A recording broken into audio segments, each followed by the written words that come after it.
Today is the 17th Sunday of Ordinary Time, Cycle B. Today's Gospel is about the miraculous feeding of 5,000 men plus women and children by Jesus. This was not the first miraculous feeding miracle in the Bible. God had fed the people of Israel for many years with a special food that fell from the sky each morning while they wandered in the desert.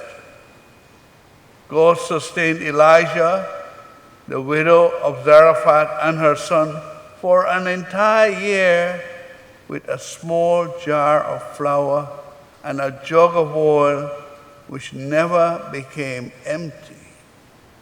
In the first reading, Elisha fed 100 men who were very hungry with 20 loaves of bread, and there were still loaves left over. Nothing is impossible for God. In the gospel story, the people kept following Jesus because they were hungry for the Word of God, which was accompanied by the healing of the sick. Jesus and the disciples tried to get away from the crowd by crossing the lake in a boat. But the people ran ahead around the side of the lake and arrived at the destination of Jesus and his disciples before they disembarked. It was probably late and people were tired and hungry. Jesus decided to feed them. However, the disciples thought that this was an impossible task because they lacked the resources. Philip told Jesus that even 200 days' wages would not buy enough food to feed them a little. A boy gave Andrew 5 barley loaves and 2 fish that he had. Jesus blessed and the loaves and the fishes, and were given, and while giving thanks to God, he distributed them to the people. All ate until they were full, and there were 12 wicker baskets of food left over. There are symbols in this story. The place where the people reclined was lush with grass, which reminds us of the 23rd Psalm. The Lord is my shepherd, I shall not want. On green pastures he gives me rest. The 12 baskets represent the food of Christ that was left over, which the 12 apostles were to use to continue to feed the hungry. A reference really to the Eucharist. It was Jesus' wish for the disciples to attend to the needs of the people.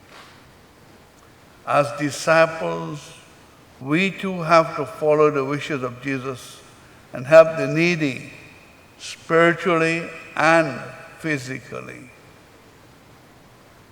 Like the apostles, it is easy to avoid the tasks which Jesus has asked us to perform because we will say, we do not have the resources. After Philip had told Jesus that even 200 days' wages could not feed this large crowd, the apostles probably asked the people if anyone had food to share. Whereupon the boy gave the 5 loaves and 2 fish that he was carrying to Andrew, the apostle. His mother called him and whacked him on the head and said, "Why did you do that? Your sisters and yourself and I will have to go hungry because of your stupidity." The boy said, "Mom, the man works for Jesus, and he was asking if anyone had food." His mother said, "The next time you want to give away all our food, you better ask me first. You're so stupid." The little boy gave Jesus all that he had.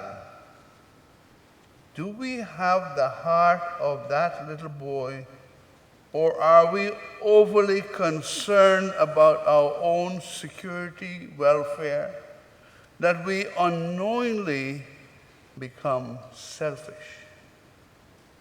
Because of the generosity of the boy's spirit, Jesus had something to multiply. God can work great things through us, but he needs our cooperation.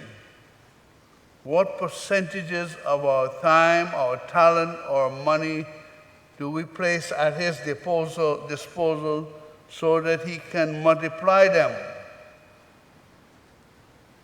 You know, if the number is 0, nothing, you could multiply it by 1,000,000 times nothing, and you'll end up with nothing.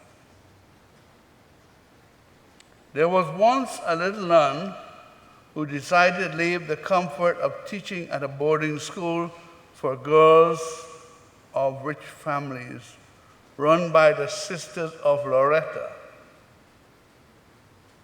to address the high rate of poverty in India. Many mocked her initial efforts, believing she had taken on an impossible task. God multiplied the efforts of Mother Teresa of Calcutta, and through her and her sisters, hundreds of thousands of the poorest of the poor were lifted out of their misery, not only in India, but throughout the world. God can do great things through us. He will multiply our efforts, gifts, and sacrifice. But we must be willing to give him something to multiply.